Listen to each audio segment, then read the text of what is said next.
Hello and welcome to SIY Sew It Yourself. I'm your host, Stephanie Sebbing from Quilt Addicts Anonymous, and today we've got a really cool project for you. We are going to be making a double skirt full apron with adorable patch pockets. Now, I'm going to tell you right now, an apron can be an heirloom sewing project. It's also a really fun sewing project that can teach you a lot of skills. But I've got an apron that my mom gave me that my grandmother hand smocked using gingham, and that is my cherished apron, and it comes out for the special occasions. I've made my mom an apron and she uses it all the time. Every Christmas when she's baking cookies, that apron comes out because it matches her kitchen. So this is absolutely something that you can make and use for many years for yourself or for family members as gifts. And it can be passed down and cherished from generation to generation as well. So, and this is a great pattern to do it with because it is a little fancy. We are going to have a double skirt. It's going to be gathered so that way we have the nice little flounce and we can feel all fancy in our kitchens while we're making fun meals. And it just has a lot of really great details that both are going to challenge us as sewers and then also elevate it to that next level of just, you know, prettiness and having fun in your kitchen and at your sewing machine. Here's some of the skills we're going to learn in today's tutorial. We're going to learn the basics of using interfacing, machine gathering, placing patch pockets, how to create a waistband with ties, and much more. Now, the fabrics, you can use up to 6 fabrics in this pattern. We're using 5 in the example that we are using here in the example of today's class, but we also have some kits available that you can get from SIY participating retailers. Make sure you visit SIYSewItYourself.com for a list of participating retailers where you can get the pattern and the fabrics that you see in today's video. You can look for quilt shops that are close to you, as well as online retailers, and you also can get the pattern from sewforhome.com. They're the ones who came up with this lovely, pretty apron that we're going to be working with today. Now, before we get into it, I just want to show you the lovely fabrics because Jaftex is the sponsor of Sew It Yourself, and it's their company's fabrics that we're using and that you can get kits from. So a great way to say thanks for this tutorial and the pattern is to make sure that when you're shopping for supplies that you support them so they can keep bringing you more great ideas of things to challenge you and have some fun in your sewing room. So first up, we're going to take a look at the apron that we're going to be making in today's video. This fabric is from Studio E and it's called Dark Forest, and we also use a little bit of the peppered cotton here for some accent pieces. It is really gorgeous, really pretty. If you have anybody who really likes woodland, maybe they have a cabin up north somewhere, this would be a great one to go with because it is really fun. We have all the wooded leaves and flowers, and the colors are just really reminiscent of that.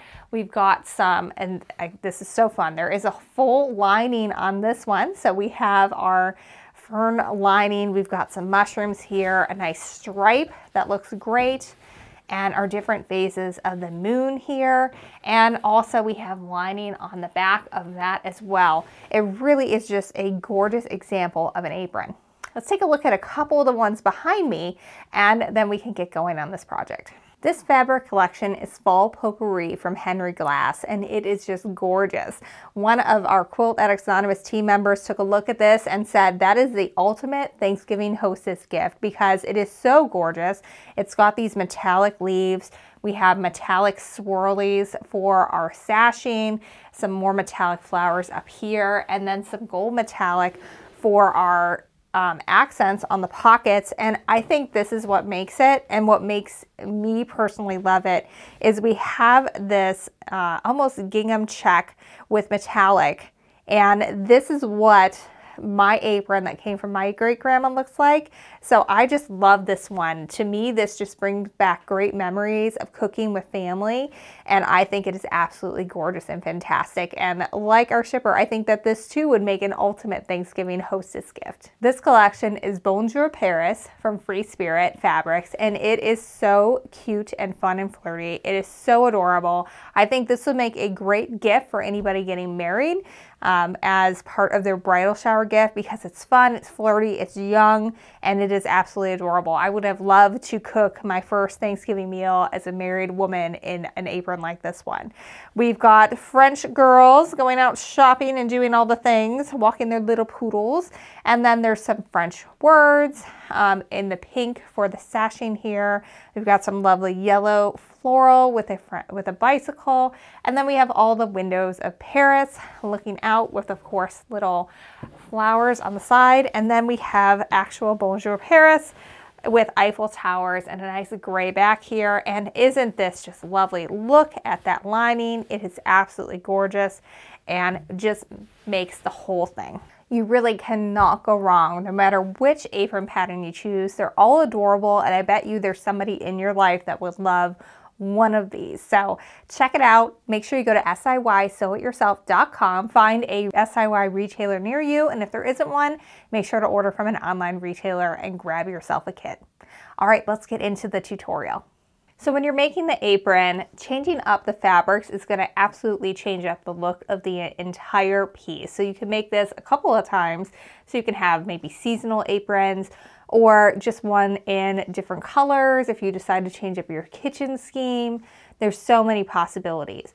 But if you get one of the kits from an SIY retailer, the first thing you're going to want to do is make sure you're separating the fabric so you know what part of the fabric is going to correspond with which number piece. So I did this when I first got started. I had my map from the Jaftex family of where everything was supposed to go. And I really like to use blank address labels. You can get these from the office supply store. And I just write down the number first of the fabric and sort that through so I know what's going where. And then as I'm cutting the pieces, I also am writing the number of what piece it is on there, and I'm replacing that. That way I'm all organized from the start. Nothing's going to end up where it's not supposed to be, and you don't have to constantly be second guessing yourself or referring back to pattern notes. There's just a sticker on your fabric that'll go away later. Now the next thing I'm going to show you how to do is how to cut your fabric. So this is going to be for piece one. I have piece one marked on here because I know that this is the fabric we're using for it. Others of them, maybe if they went for multiple pieces, I would have written all the pieces that they go to on here so I know what I'm supposed to be cutting from it. Now this one, and you'll want to do this anytime you have directional fabric or anything that has like a straight line in it. You want to make sure that when you cut it, that it is going to look straight when it is on the final product. So for example, this one here is going to be our bib front. So we want to make sure that this line here, that those circles are straight across, because if they're not straight across, when we put it together, it's always going to look crooked, and you do not want the girls to look crooked. Nobody wants that. So I'm going to show you how to line that up so that way you can cut your pieces out. It's like fussy cutting, but not quite as intense. But you certainly could fussy cut if you want to. We've got other SIY videos that go through that. Check out our patchwork pillow. We go through it in depth there. But I'm just going to show you how you can line everything up if you have something that looks like a straight line like this. All right, so if we're just looking to how this was cut when it was sent to me, you can see that they cut to a specific yardage mount, but that was not super even with where these circles are ending. But I want those circles to be nice and straight across the bottom, again, so it looks nice at the bottom of that bib. So what I'm going to do is I'm lining my ruler up and getting that edge nice and even with the bottom of every single circle. Then I can just go ahead and slice that off, slide it down, and continue going straight up like that. So I'm gonna, in this case, line it up. I've got my ruler a little bit in line down here, so that way I can tell that I'm still in line with what I've already cut. And then I'm gonna make any adjustments needed up higher to make sure, again, that I'm still just slicing right at the bottom of that circle. So this is obviously not a lot to come off, but now we have a nice, great flat surface to work with. So that way when this is laying across our bosoms, it's going to be nice and straight. Everything is going to look good. You won't start off looking crooked from the start. So anytime you have anything that's directional or have lines in it, this is what you want to do. You're going to cut it one width at a time to get it nice and straight all the way across. then you can start cutting out your pieces. So this pattern, which is available for free from an SIY retailer, which you can locate at SIYSewItYourself.com or at sewforhome.com, you can see and get this pattern. And this is really great because they do list out exactly what you need of which piece, but they also have a graphic design of all the pieces that you're going to use, and it has their measurements on there. So if you want, you can just check this off as you're going to make sure that you get everything. Right now, I'm going to cut my bib, which is 12 by 9.5. Again, if this is directional, the 12 is going to be this way. So you want it to be going up and down across the 9.5-inch part. All right, so I'm taking my edge that I just trimmed down. And what I'm going to do is I'm going to line my selvages together at the bottom here. And then I'm going to get all my edges lined up. And that will be good enough to be able to just slice straight across so you don't have to worry about cutting this single width. And we can use our mats to measure. So what I'm doing here is I'm lining up the edge of that fabric with a 0-inch line on my mat. And then I'm going to line, and this is super important, that fold up with the 1-inch line. And as long as we're square at our 1 inch and at our 0, then we will have a nice straight cut as we cut across. So I'm going to go ahead and cut at 9.5, where I can just lay my ruler down so that it's even with 9.5 on the mat, both at the top and at the bottom. And I know, because I've got everything lined up at the 0, that I'm going to have a straight 9.5-inch cut without having to have a special ruler.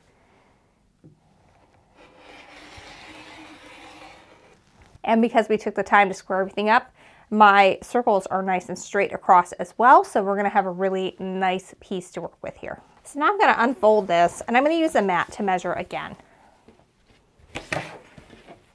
This time I've got my selvage edge hanging past the mat, and just the top edge with any inch line is fine. So now we're going to cut it at the 0 and the 12-inch mark so that we can create that 9.5 by 12 piece. Now your apron is going to come with 2 pattern templates.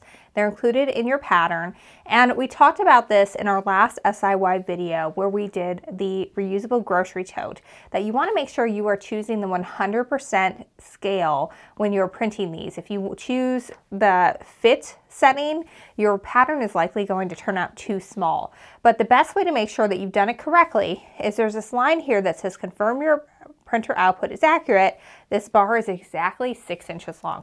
So what you want to do is just take your ruler, line it up, and if it is exactly 6 inches long, then you did that correctly.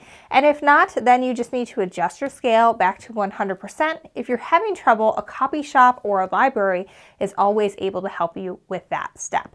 So this is a bib trim. We're going to use that a little bit later, but I've already cut out my apron bib template, which is what we're going to use to create the angles that are going to be on that apron bin.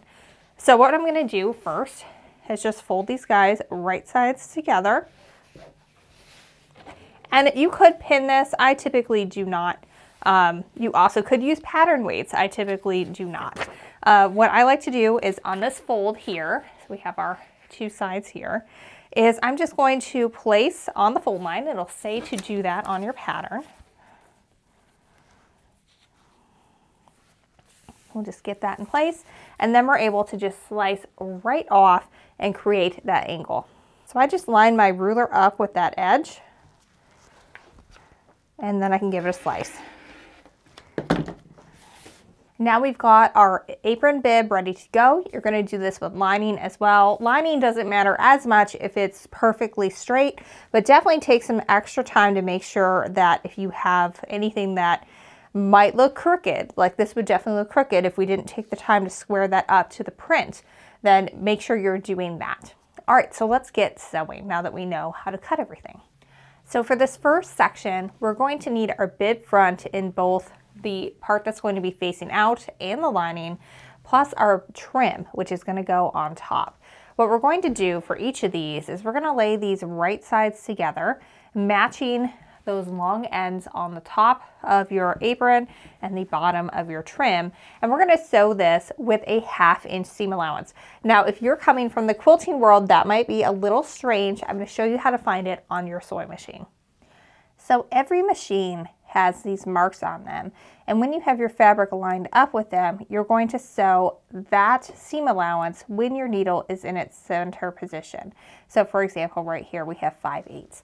So the easiest way to figure out where your 1/2 inch is on your machine is to take a needle or your ruler and just put it right underneath where the mark is. So here we are at that center line is lined up right under my needle, and then using my hand roller, I like to lower that down just so I know exactly where we're at. So I can see really clearly that when my needle is in the center position, if I have my fabric lined up with this 5/8 inch mark, that I'm going to sew a 1/2 inch seam allowance. So go ahead and take some time to do this on your own sewing machine so you know where everything is supposed to go so that everything turns out the correct size in the end. So now I'm going to take my pieces, and you absolutely can pin this if you want. You can pin at the top, the bottom, and the middle. I'm just going to go ahead and give these a little stitch across. I think we're going to be nice and good. It's not a huge long seam.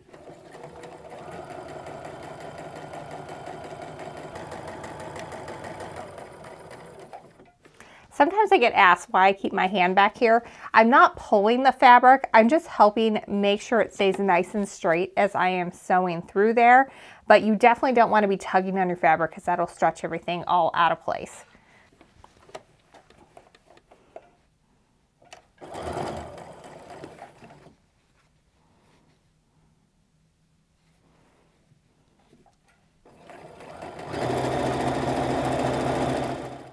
All right, so now I'm going to set that seam, and that just consists of running your iron over it.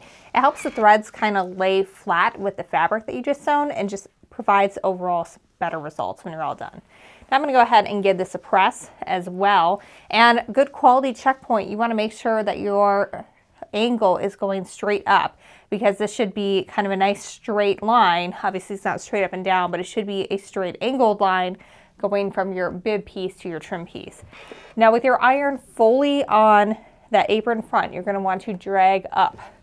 That is going to allow you to press that seam underneath and not have any gaps or bumps or anything that will make it not turn out the size that it should be. What last thing you want to do is just kind of like plop it on top of there, because then you can press pleats in. It's just not a great idea. I'm going to do that for the front as well. All right, now for our front piece only, we need to apply some interfacing. So what I like to do is, you always want to iron with the interfacing underneath your fabric, but we're going to want to place it first with the interfacing this way. I really like using woven interfacing because it is fabric with fusible attached to it, so it behaves really well. And that's what I'm using here. Now you should have a 1/2 inch open both on your top and your bottom. That's going to help your seam allowances not be so bulky, but it should go all the way out to the sides like we see here. So this is looking really good. Everything's nice and centered, but I don't want to iron it on at this point, because just in case you accidentally flipped it the wrong way and you have the interfacing facing up at this point, it's a lot easier to get it off of your ironing surface than it is to get it off of your iron. So what I'm going to do here is flip this so that the right side of my fabric is up. So that way you should have your fabric with right side up, the bumpy or fusible glue of your interfacing facing up, and the correct side that does not have any glue facing down. So now I'm just going to fuse this. You're going to want to follow your own instructions that came with your fusible interfacing, but for most of them, you're just going to hold your iron in place for a few seconds and gradually move around the piece till it is all stuck together. What I like to do is kind of start in the middle like this, and then work my way out, just kind of going back and forth. This is not like an iron all over stage, although I'll do that once I have everything fused, just as one final like heat press. But you are just gently moving it in a methodical way to make sure you're hitting every piece. And what the interfacing is going to do, if you haven't used it before, is it's going to stiffen your fabric slightly and give it more body, which is going to make it retain its shape longer, make it more durable, which is exactly what we want from a kitchen apron, because let's face it, that those can take a little bit of abuse. Okay, so what I'm going to do before I go any further is I'm going to flip it over, and you usually can tell really easily if something hasn't fused. There'll be like bubbles of fabric coming up where it just hasn't attached, and this is all really good. Like when I'm kind of picking and scratching at this, it is all behaving as one piece, which is what you want to see. All right, so now we're gonna layer these right sides together and we're gonna pin across the top and sew it again with a 1/2 inch seam. And because we were a 1/2 inch away from where that interfacing was, that should give you a pretty good guide of where your seam should be. Whenever I'm doing nice straight seams like this, I really am just gonna pin at the corners and the center, and that is more than good enough to keep everything together. But if you feel like you need more pins, then use more pins.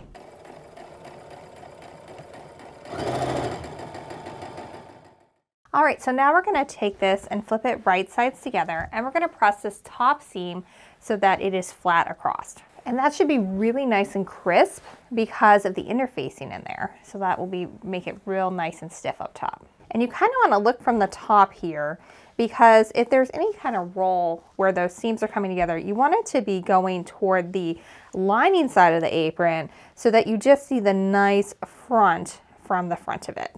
And I don't like to put water in my iron. Everyone I've ever put water in has eventually spit nasty gunk out of it. So what I do instead is I keep water in a spray mister, and I'll just hit that, and then I go over it with an iron. So you get the effect of steam with that nice crisp finish without having to risk your iron getting nasty over time.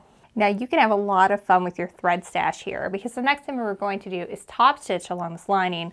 So I'm going to switch out my thread so that way I have it matching with what we have here. So we're just going to top stitch real close to the edge here, just to make sure that these layers are held together, they stay nice and stiff, and add a little bit of decorative flair to it as well. Now when I top stitch, I like to set my machine to move as far over to the side as I can with that needle. That way I can keep the edge even with the edge of my presser foot like I'm used to doing with sewing, but I have a line to follow and I'm really close and within that same allowance. I also want to increase my stitch length to about a 3.0 because it doesn't need to be a tight piecing stitch. It just needs to hold it together and look pretty. So as I'm sewing, I'm really making sure to keep the edge of that seam even with the edge of my presser foot so I can have a nice even stitch appearance. There also are edge stitching feet that you can get, or you could use a 1/4 inch stitch that has a guide on it. All of those things can help you keep where you need to be. Well, that is looking pretty cute and coordinated. We are done with the apron bib for now, so we can set it aside until we're ready to do some steps in a little bit. Next, we're going to move on to our pockets. So for your pocket, you should have 2 piece 10s and 2 of your main fabric and of your lining. And what we're going to start doing is we're going to put our, and like I said, I got everything nice and labeled so I know where everything is. We're going to place interfacing on the wrong side of our outer pockets. One tip is to always give everything a really good press right before you fuse it to interfacing, because if you fuse wrinkles in, you're going to have to remove that interfacing in order to get them out. So it's best to just start with nice flat pieces. So just like with that bib front, what I'm going to do is I'm going to start by centering my interfacing on the back of the pocket front, making sure that I've got about a 1/2 inch going all around, and that bumpy fusible side should be facing the wrong side of your fabric. Then I'm going to grab it and keeping everything all in place, flip everything so that the right side of the fabric is up. That way, if you screw anything up, you have not fused it to your iron, because that's bad news. Now, following your manufacturer's instructions, go ahead and fuse that interfacing to the fabric.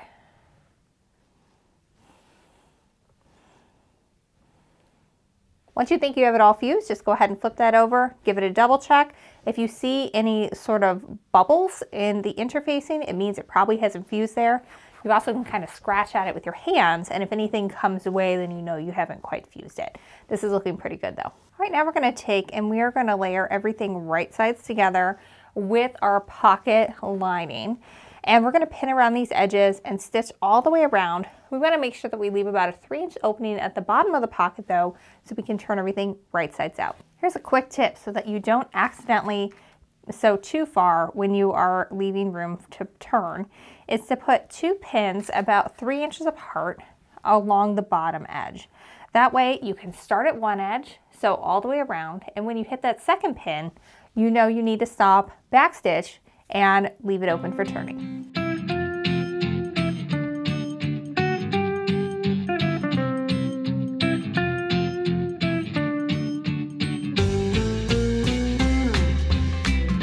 Now I sew my yellow thread in because it's going to match that pocket lining, but I definitely want to turn my sewing machine back to that regular stitch so that it's dead center and with my regular stitch length.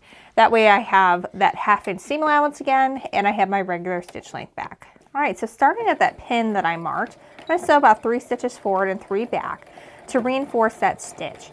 That way, when I'm turning everything right sides out, I'm not going to have to worry about accidentally ripping those stitches back, because that's no fun.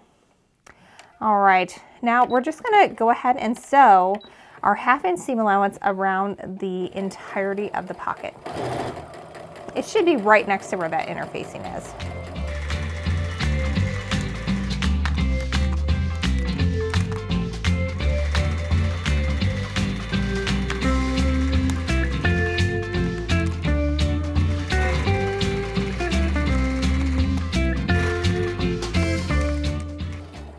And coming up to that second pin, so I'm going to sew up to it and then do my back stitching forward and back to secure those threads. And since we have 2 pockets, we got to do everything again.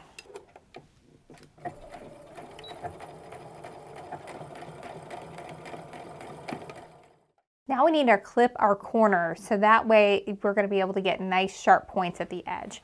So what you want to do is you just want to clip straight across, kind of getting a right angle off that corner.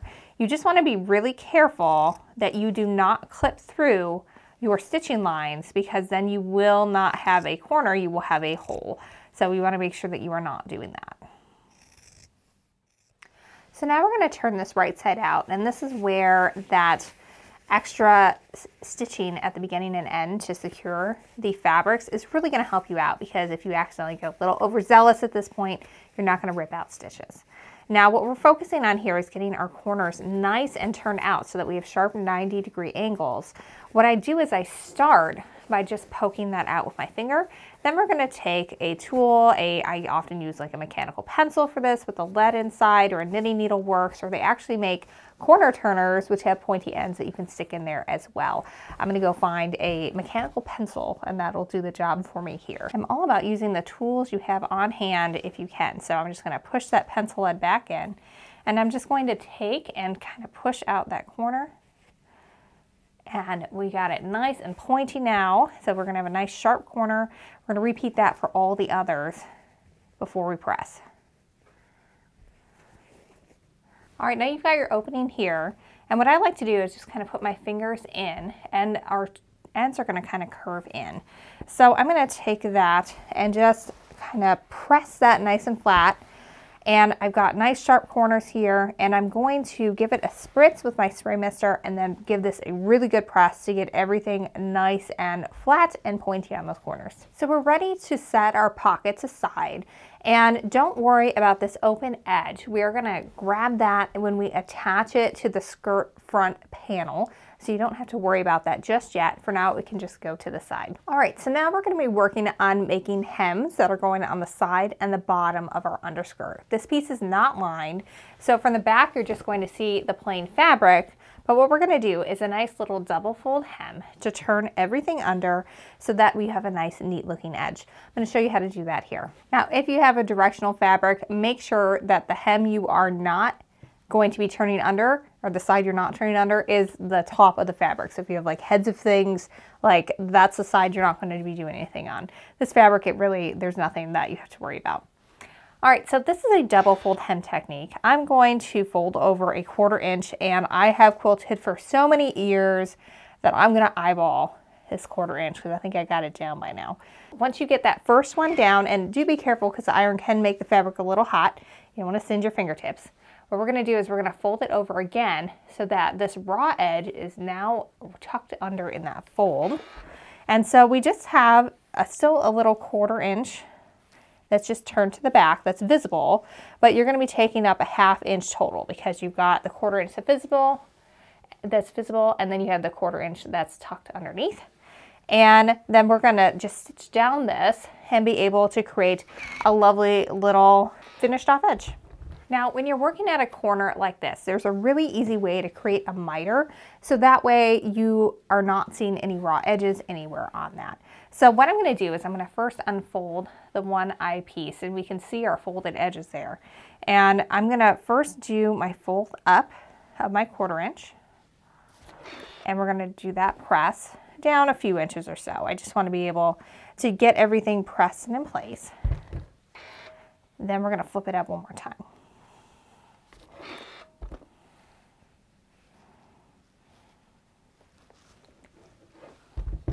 All right, now when we unfold this, we're seeing a series of lines here, and I'm gonna actually mark this so you guys can see it. So here is our folded edge.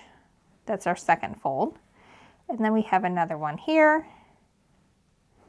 and here. These are friction gel pens, and this is still a little hot, so it is not turning under as best we can. So what we want to do is have everything meet really well in the center here. So essentially we have to cut off that center in order to make it happen.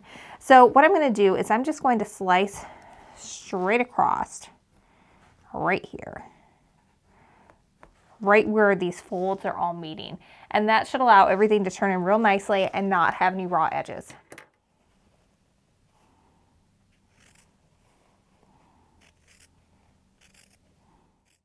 So now that allows us to fold in along where this X is.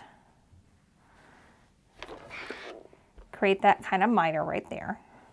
All right, so now that I folded that back, I'm gonna go ahead and fold this in along that 45-degree line. And I'm gonna fold it in twice to hit my centers like this. And then on the other side as well.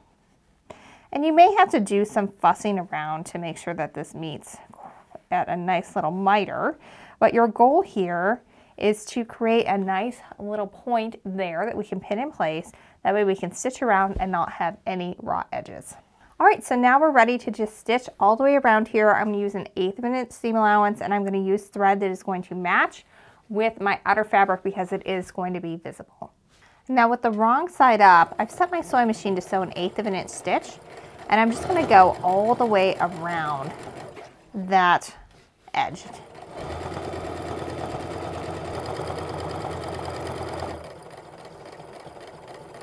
When you come to those corners, make sure you slow down and that you're able to do any last minute adjustments to make that miter as neat as possible.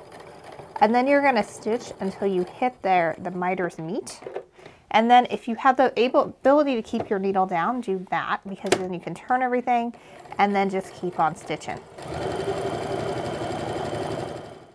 All right, we've got our underskirt completed. We have our nice neat hem on the back so we don't have to line it.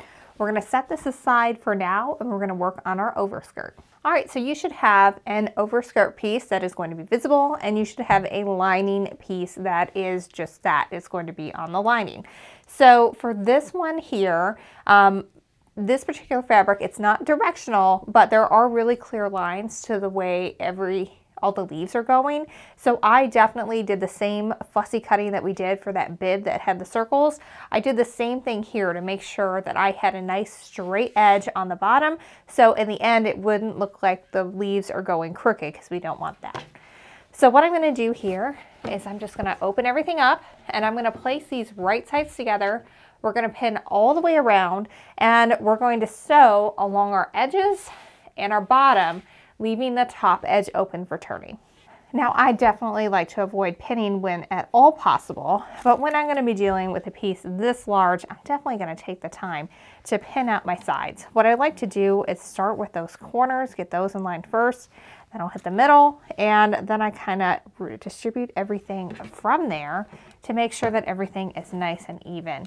Now, these pieces should be cut to the correct size, so if you are the same size. So if you end up with vast differences, double check your measurements. Make sure that you cut them right in the first place, because this shouldn't be too challenging to get everything to fit up together. All right, so I've got everything pinned together, and one final note before we sew: if you do have a directional fabric, like say the heads all go in one direction, then you want to make sure that that is pointing towards your open top edge. Otherwise, everything is going to be facing down and you're going to have to rip out and do this again. All right, so I'm just going to go ahead and stitch all the way around the edges, leaving that top open, and we are using a 1/2 inch seam allowance for this, as we've been doing all along. So this is the edge we're going to eventually be turning. I'm going to make sure that I reinforce the stitches at the beginning and end so that way they don't rip open when I'm turning everything.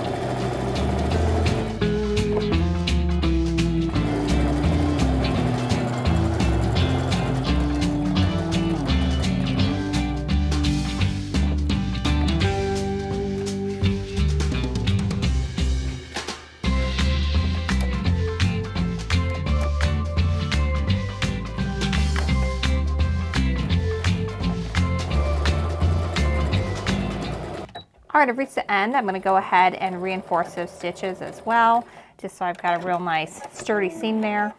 Now, just like on those pockets, you want to make sure that you are clipping your bottom corners off and pressing them out so they've got really nice points. You're not going to need to do that for the top. That's going to be nice and straight, but make sure you do it here. All right, we're going to flip everything so that it is right sides out. Now, whenever you have really big long stitches like this, we're going to press it all so it's nice and flat. But I find that it is helpful to kind of run your finger along it too, to kind of train those seams. So I just kind of take it and press it out as I am going.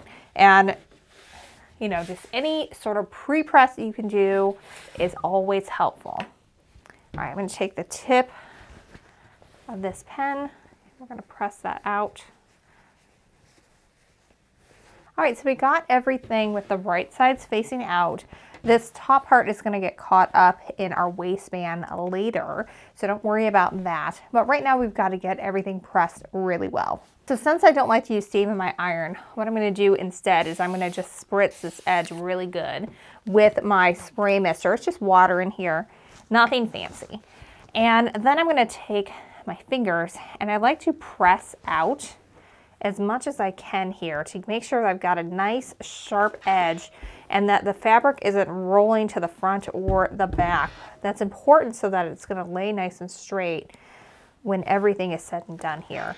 And I find that the combination of the spray with the nice hot iron and pressing that seam out with your fingernails gets a really, really nice crisp edge that looks just fantastic.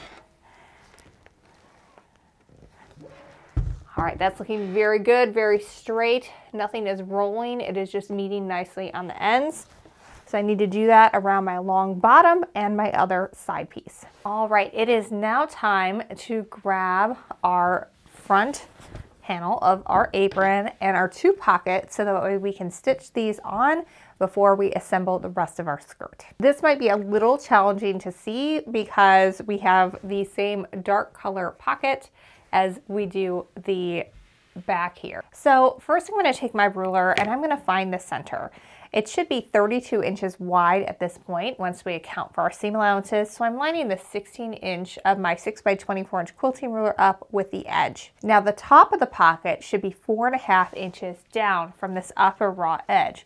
So keeping that 16 inch even with that side, I can move that up to get to my 4.5 all the way across. So I know that eventually my pocket is going to sit even with the bottom of this ruler. Now we're supposed to have 10 inches between our pockets, which means that if this is my center and this is where my top of my pocket should be, the edge of my pocket should sit right at my 5-inch mark. So this is a really easy way to pin everything, make sure everything's square. We have 4.5 lined up with that upper raw edge, 16 lined up at the side so we know we're halfway through. And then at the 5-inch mark is where the right edge of that pocket is going to sit. So now I can pin this in place. I'm just going to flip this over just so you can see it super clearly. This is the wrong side, but it'll help you visualize it, I think, a little bit better. Again, 16 inches here, 4.5 on the top, and then 5 inches in is where the right side of that pocket is going to live. Now I'm going to turn it back right side up and also make sure, remember we had that opening, you want to make sure that's on the bottom because we're going to be able to stitch that close when we top stitch this in place. So keeping everything nice and flat, I'm gonna go ahead and pin this pocket, and I'm gonna pin at the top and bottom of that right side and only at the bottom so far of the left side, because we're gonna be turning this down a little bit to create a little decorative element and a nice little pop of color. And we have to measure up on this side to see where that pocket is going to end. All right, so now I'm gonna move my ruler and I'm gonna make it even with the bottom of that pocket. Again, might be a little challenging to see at this point, but we want it to come down like so when we're all done. So this tells me where I need to put my pin, so that way I can stop at the correct point when we're sewing these in. So I'm just gonna take my pin right where that 3.5 was, and then this is my guide. I'm gonna start stitching here, I'm gonna lock my stitches in place, I'm gonna edge stitch around all the way up to the top here and edge stitch that in place, and then in the next step, we're gonna be able to fold that down, put a little button here as a nice decorative element, and then also to help keep that pocket flap folded down. Now, once you get one side done, you have to do the same thing on the other side. Now, I'm kind of starting like right in the corner here because I want it to be a little free to turn down all the way. So I've set my sewing machine up for an 1/8 of inch stitch because that's what I've been using throughout this entire process. And I've got those seams where I sewed 3 forward and 3 back to lock everything in place. And then keeping the edge of this pocket in line with the edge of my presser foot at all times, I'm going to be able to sew some nice top stitching. I chose a nice black thread for this to match the black background, and it's just going to kind of blend in. That way, if it isn't perfect, it won't be super obvious. But we do want to make it as neat as possible. When you get to that bottom, you're going to, with your needle down, pivot everything and turn it. And now your presser foot should be lined up with that bottom. And remember, we're going to be catching that opening so that way we don't have to stitch it closed by hand.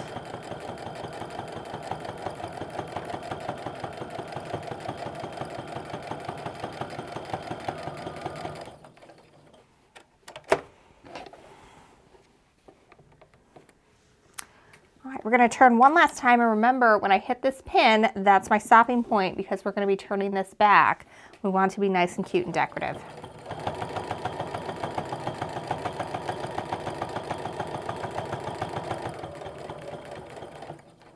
Okay, so I've hit my point, so I'm going to stitch my 3 back. And actually this one just wants to stay in place. So we'll stitch right in place a few times, and we should be nice and secured at this point. Now we're going to do everything on the other side.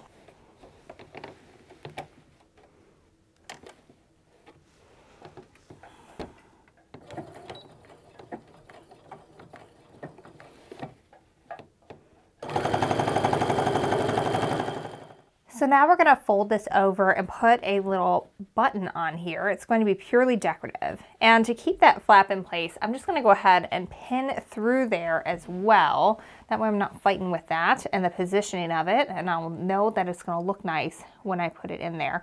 I'm putting my pin a little bit above where I want to actually sew my button. I think I'm going to go for right here, right above that point. Just, I think it will look aesthetically well there, but you can pick your own location. All right, so for this next step, you're going to need some hand sewing needles, button, and some thread. I'm just using the same black artful thread I've been using for all the top stitching. About an arm's length is plenty. Any more than that, and the thread can knot up and you end up with issues with it. I'm gonna go ahead and give that a snip. Now, typically when I'm quilting, I only sew with 1 thread thickness, but that's not what I wanna do here because we're sewing some buttons on. While they're decorative, we wanna make sure that they're going to also stay in place if there's any strain on them. As you know, you're throwing stuff in them while you're cooking. So I'm gonna go ahead and knot that at the bottom with a knot, so I have 2 thread thicknesses that I'm gonna be stitching through. My grandmother, she used to lick her finger like that and then kind of like roll it and pull it down to get like a really secure knot. This is a really fat, ugly knot, but that is the way she always used to do it when she was showing me how to sew when I was little. All right, so remember, we want this pocket to be usable, so make sure that you are not stitching through this back layer. What I am gonna do though to hide this knot is I'm going to start and then just push it through the back here, and then it'll just be hidden underneath that button where you won't see it because it's all thrown together there.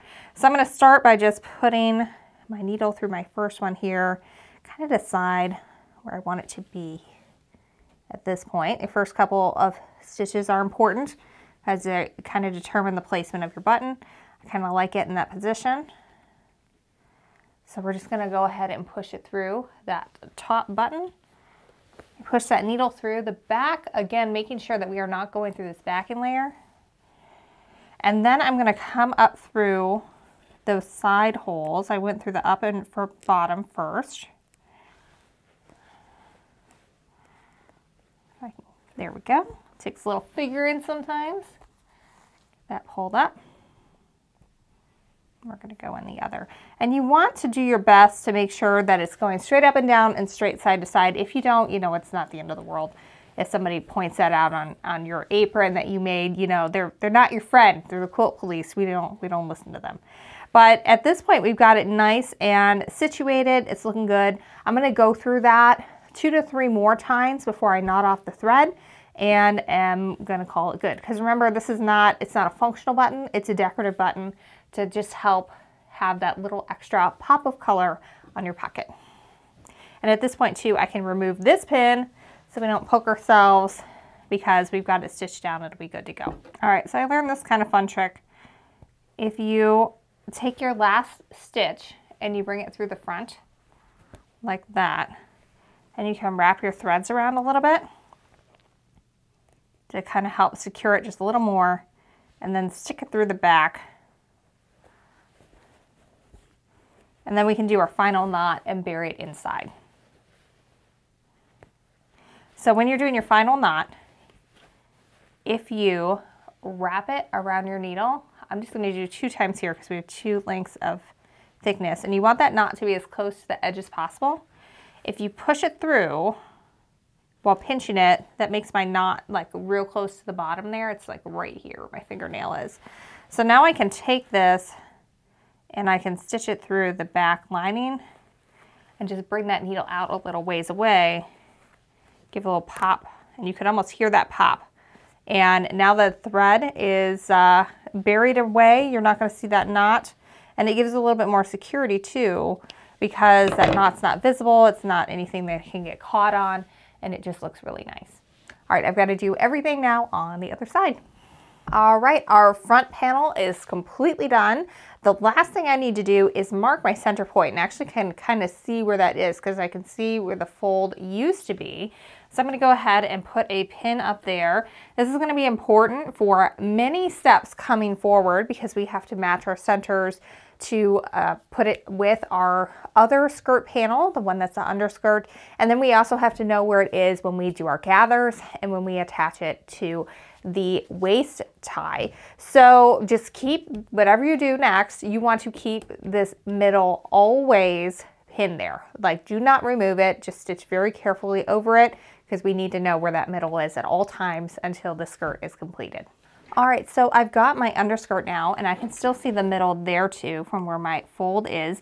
If not, you can always just measure the width of it and be halfway through is where you're gonna put your pin. That's totally fine as well if you can't see it anymore because you pressed it so well. All right, so I'm lining up those top pins right on top of each other, and this is so large we can't see the whole thing at once. But I'm actually going to scooch this over a little bit because I want to make sure that I have equal amounts of the underskirt sticking out on both sides. That's very important coming up. So we've got that together. Ideally, it should be right about even with where those are. So now I'm just going to take one pin and pin through both of those layers because we're going to start the process of joining these. Now the pattern tells you to go straight into the basting stitch. I am a fan of first joining them together. That way if your basting stitches come, like your threads break or something, you still at least have them joined and you're working with them as one unit.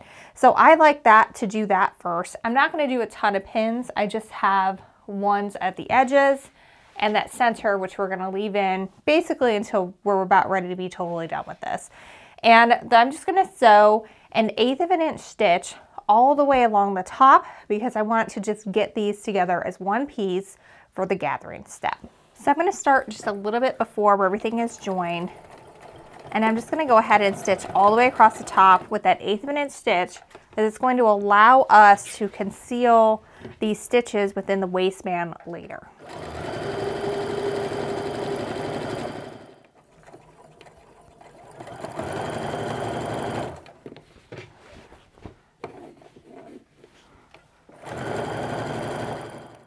Now the next thing we need to do is sew 2 lines of gathering stitches. The reason why you want 2 is because if one breaks when you're doing this, then you've got to back up and you don't have to start from scratch. Now we tried this with aurifil thread, and while I have successfully gathered quilting cotton with 1 layer with aurifil thread, it was not going very well for this. So we are going to be using some jeans thread for gathering. Because we're going through 3 layers of quilting cotton, it's a little bit stronger thread. You're going to run up against less issues with breakage when you use the strongest thread that you have available to you.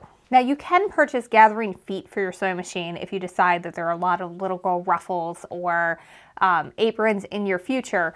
But to do it with just a regular presser foot, we're going to just increase our stitch length to the longest available on your machine. And that's going to create a very loose stitch that you're going to be able to pull and gather up. So I'm going to start still with that 1/8 of an inch stitch because I want this to be again hidden when we insert this into our waistband later.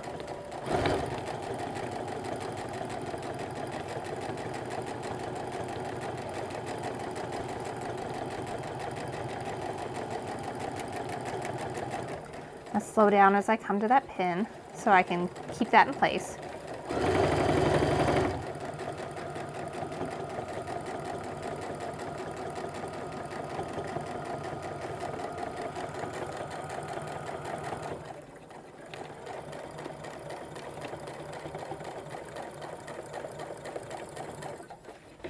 All right, now when you stop here, don't use like your thread clip or anything. You just want to lift your needle up, give yourself a real nice long tail, because we're going to use that to pull the threads on. All right, I'm going to move my sewing machine needle back over to a 1/4 inch. We're using a 1/2 inch stitch throughout this entire process.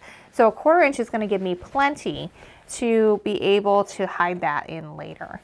So again, leaving that really nice long tail, I'm going to stitch down close to, but not right on that seam from before. You don't really want to cross them, but next to is great. Now I only replaced the top thread. The bobbin thread is still that aurifil. So I'm going to make sure to grab this blue jeans thread here. And what I like to do is just kind of give it a little tug and then spread those gathers down. And it is, I will tell you, a little challenging to get this started, to get the gather to go into that pleat there. And you just kind of want to work it down. And what you can do is you can grab it, give it a little bit of a tug, and then if you kind of just hold that, then you can just smooth the gathers down as you're working. This is a good like Netflix opportunity. What you don't want to do is just like be yanking on this thread as you're pulling this way, because you will break the thread if you do that. But if you grab the edge, like you kind of wrap this around your finger, grab the edge and kind of smooth those gathers down, then you will be getting a longer and longer thread tail here. You're just going to pull a few more inches each time and spread those down. And I like to use this as my guide, so that way I can pull this all the way down. Now, this is going to need to fit within our waistband. So we need to get everything from basically the pin to the outer layer down to about 9 inches. And we have a ways to go to get there. But it's just something that you're gonna continually work at until it gets smaller and smaller. So you can see that these ruffles are coming in some, but this, I haven't even started to get that far yet. But we're making some progress. That's starting to look good.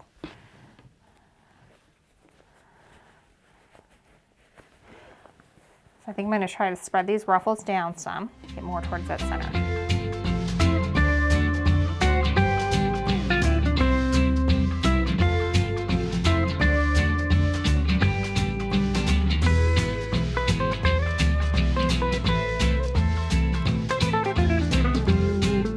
All right, so when I get this nice and flat, we are currently at about 8.5 inches, which I'm gonna call good at this point.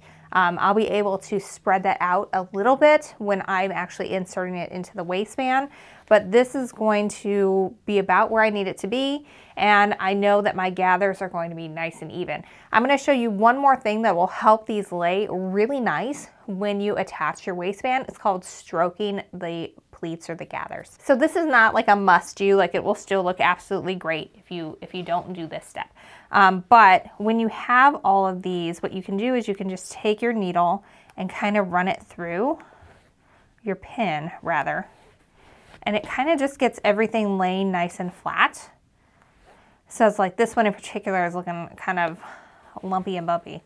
But if we can stroke it, then it kind of gets everything going the direction you want it to, and it'll just look a little neater. Now this definitely takes a little bit more time to do. So if you just have had a really rough go of it to this point, you can totally skip it and it'll look okay. All right, now time to scrunch down the other side.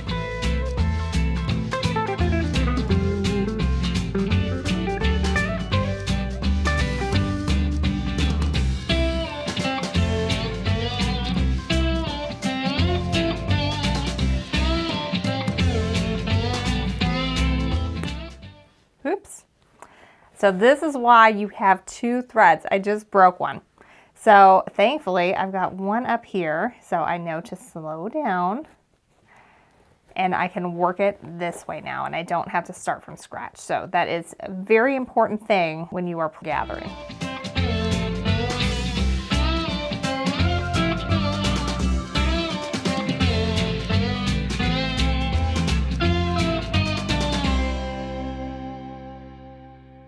All right, so I've got it down to 8 inches from center when I spread this out, about 8.5 again. So again, I'm gonna call that good for right now. I'm gonna have to spread it out a little bit when we go to join the waistband, but this is good enough. And I actually, at first I was thinking the stroking really didn't do too much good, but you can really see a difference in the way that these pleats are laying versus the way that these pleats are laying. So I do think it is worth the time to kind of just go through and just with your pin, go through them and just get them to lay, if anything, down a little bit. You know, sometimes you do this and you just get a clump that just likes to pop up and it just isn't that attractive in the end product. This really kind of helps that just do what it's supposed to do and lay the way you want it to. Because, you know, this is not, you know, this project takes a little bit of effort, and it is an adorable apron when it's all done. It'll be a nice heirloom one. I have an apron that my great-grandmother made and that she hand pleated herself on gingham. So if you take some time with this, like this could be something that gets passed down and that people know that you made lovingly and you are really, they love and cherish. So this is looking a lot better. It's looking a lot smoother. We're ready to move on to our waistband. There is one tiny thing, and this is just, you know, my personal preference. First of all, I'm going to leave these long thread tails from the gathering in place just in case I have to do anything. But I ended up getting a lot of little fuzzies from the threads. Just tugging at this, the fabrics are going to just unravel some, and that's okay. It's not going to hurt anything. But I want to just give them a trim so that I don't have that threaded gobbly mess all over the place. All right, so we're gonna set this to the side for now. We're gonna come back to it once we get our ties on and are ready to assemble our waistband. So if you have a seam gauge, that can be really helpful at this point. What you're gonna do is set it to 1/2 of an inch. That way we can really easily go around the edges and make sure that we are pressing in 1/2 of an inch. So we're gonna take our P7, which are our neckties, and we're gonna go around the long edges and press those in 1/2 an inch. So you can take your seam guide, take a look, see I'm a little over there, and line that up. Okay, so that's good. So we're gonna start off this little bit, get that corner down. Then, so you're not like going the entire route. What I like to do is spread it down, and I'm about 6 inches down. That's looking good. I can also tell because this is a striped fabric, and I made sure to cut that so that it would be nice and straight when I was fussy cutting that. that the stripes are kind of folding over right on top of each other. So I know I've done that correctly. So now I've got my 2 reference points here and here that I pressed. So now I'm able to just press in between that. So I'm just going to work my way down both sides of the strip, doing that, you know, checking my seam every 6 inches or so to make sure that I'm pressing in exactly 1/2 inch. And that way I'm going to have 2 sides that measure the same and that they look symmetrical when we attach them to the sides of our apron bib. Now that I've got both sides pressed in along that 1/2 inch mark, now we're going to fold them right sides together, matching up those edges. And because I've got that stripe panel, I'm going to make sure that I'm matching all of my stripes. I'm actually going to turn it this way so I can see that a little better. Make sure that they are right on top of each other from top to bottom, and just align all those edges all the way down. Now this is probably an instance where I'm going to take my spray mister and I'm just going to give the whole thing just a little bit of moisture. That way I can help make sure that these presses that I'm putting in are going to stay nice and crisp. As I'm working with them, it'll help everything stay together, and it also will help it look nice and look better over time as well.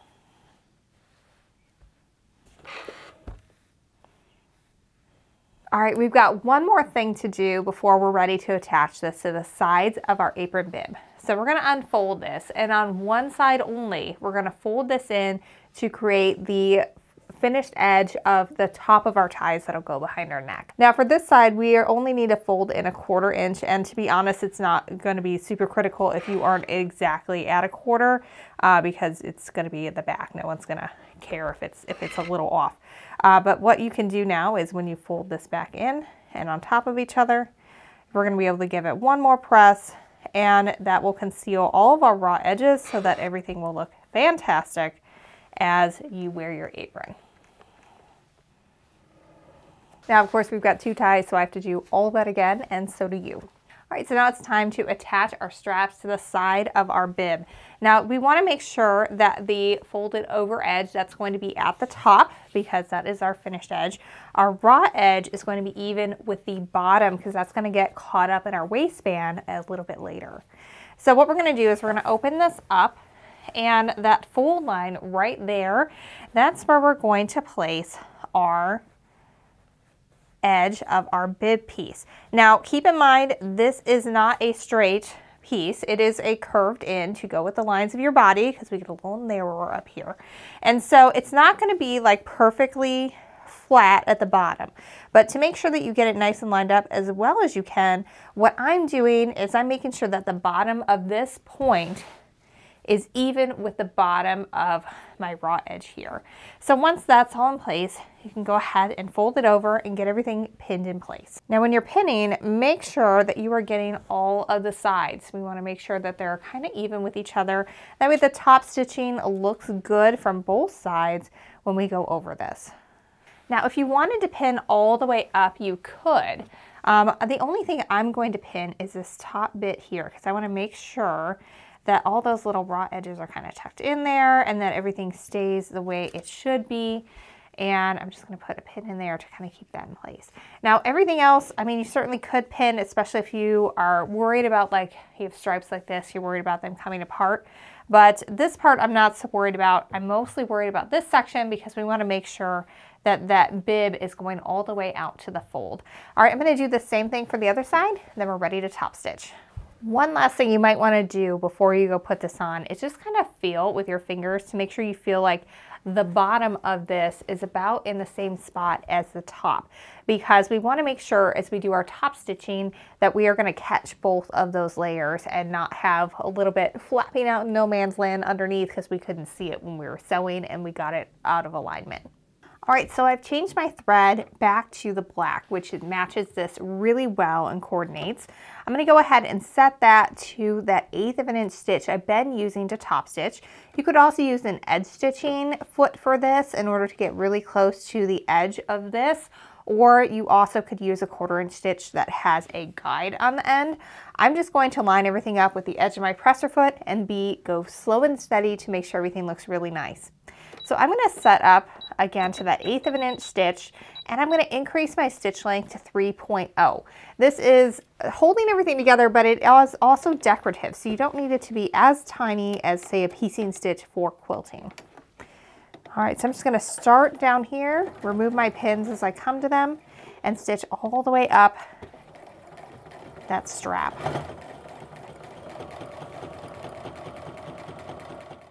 I just want to say it one more time. When you see my hand back here, I'm not tugging on this fabric. I'm just helping guide it because we've got a lot of layers here. I'm just trying to make sure that everything stays put and feeds nice and evenly through my sewing machine.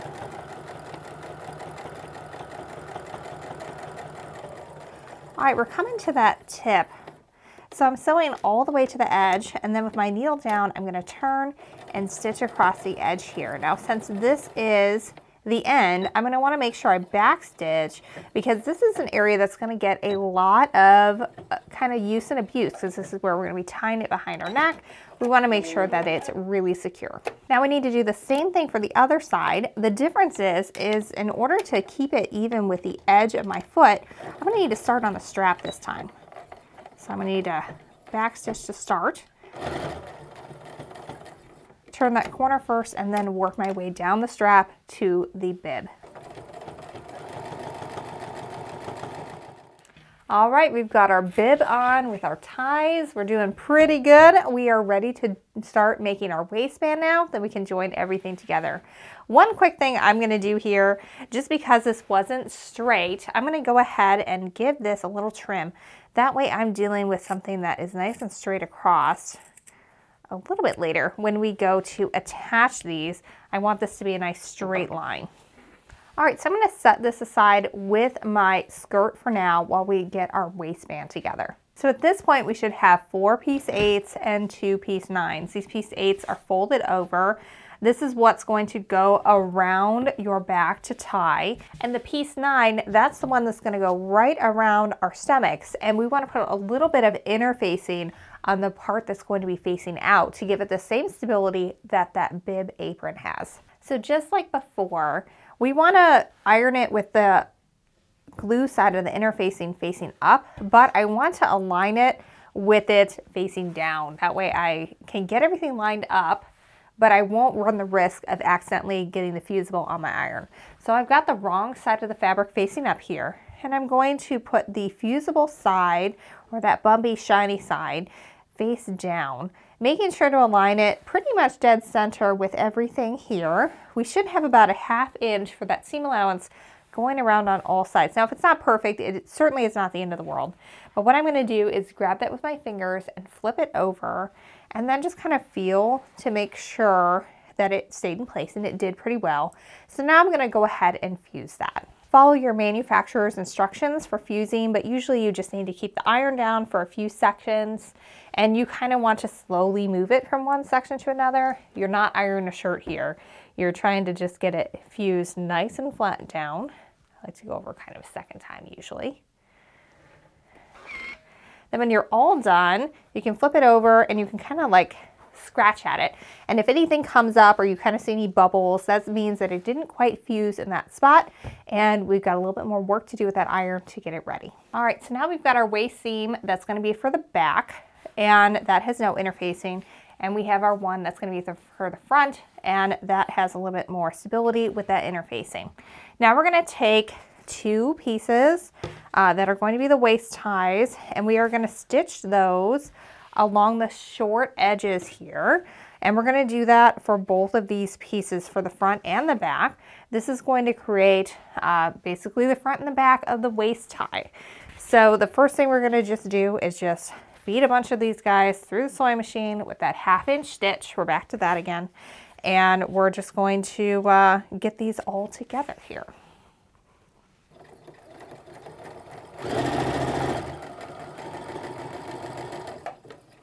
So we now have 2 really long waistband straps with our smaller centerpiece in the center and then the longer ties for the back on the sides. We're going to press these seams open, and then we're ready to assemble and sew together the edges of that waistband. We're almost there. We're about ready to put this all together. So now we need to pin these together, and I definitely read the pattern instructions several times before I attempted to do this to make sure I understood every single aspect of how we're going to get the skirt and the apron bib in here. So between looking at that closely and watching this video, you should be able to execute this with no problems. So what I'm going to do is I'm going to flip these guys right sides together, and we've got our straps here, and we at this point do not want to sew at all in this middle section. So what I'm going to do is I'm going to line them up. That way they'll be lined up for later when we are going to sew them. But we actually aren't going to sew within that area at all right now. We're actually going to start sewing about 2 inches beyond that. But I do want to get them pinned together. That way I know later everything is going to look pretty good.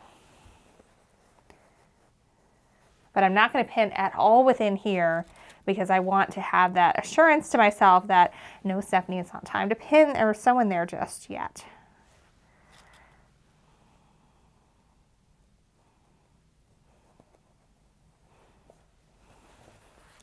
So just like when we did the pocket and we put a pin at that 3.5 inch mark, so we knew not to sew over it so that pocket could kind of fold down. What I'm going to do here is I'm going to put a stop pin. So we're going to put pins on both sides here about 2 inches beyond where that seam is. This is where we're not going to sew beyond when we stitch the edges of our tie together. So we're going to stitch all the way around this tie, starting and stopping at these pins, leaving this area completely undone, and then do the same thing on the other side. That way we're going to be able to turn the outside of the waistbands, leaving this free to insert our bib and our skirt. Now this is just a real nice straight seam, so I'm really just going to pin just a teeny bit on these because it shouldn't be too difficult to get everything sewn together and not have anything shift on us. Then we've got to repeat everything on the other side. All right, so here's the seam of that waistband. That's the section we're not going to sew yet. So I'm going to start where I put those pins. Now this is kind of arbitrary. You just kind of need to leave about 2 inches of space so that way you have room to turn everything and get everything inserted. Now we're going to sew that 1/4 inch seam or 1/2 inch seam. And I'm going to reinforce those stitches because since we are going to turn, I don't want to rip them and have them come out.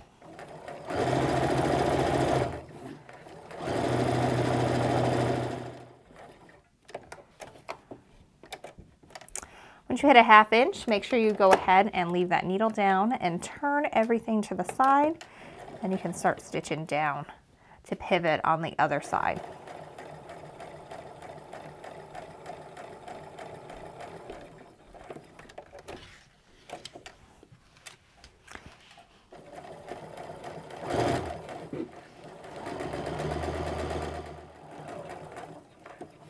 All right, so I've reached that warning pin that I'm 2 inches away from where this seam is. So that's where I'm going to take everything out. I'm going to reinforce those stitches, and that's where I'm going to stop on this part of that waist tie. I'm going to do the same thing on the other side. Now for right now, I'm going to go ahead and take these pins out because we've got a lot of fussing to do. I don't want to stab myself.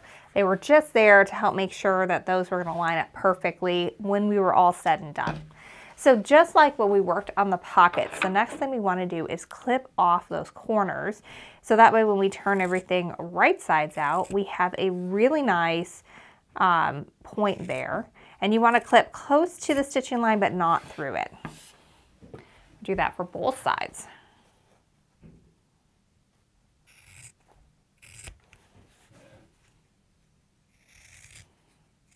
All right, so now we're going to take this opening and we're going to pull this whole bit out. This is going to take some doing. You kind of got a lot to push through there, but it's doable. Once you kind of get it started like that, it's kind of easiest to kind of stick your fingers in and hold from the back and pull. There are also tools that make this easier. If you see a lot of these in your future, you can get a tube turner and that will be helpful.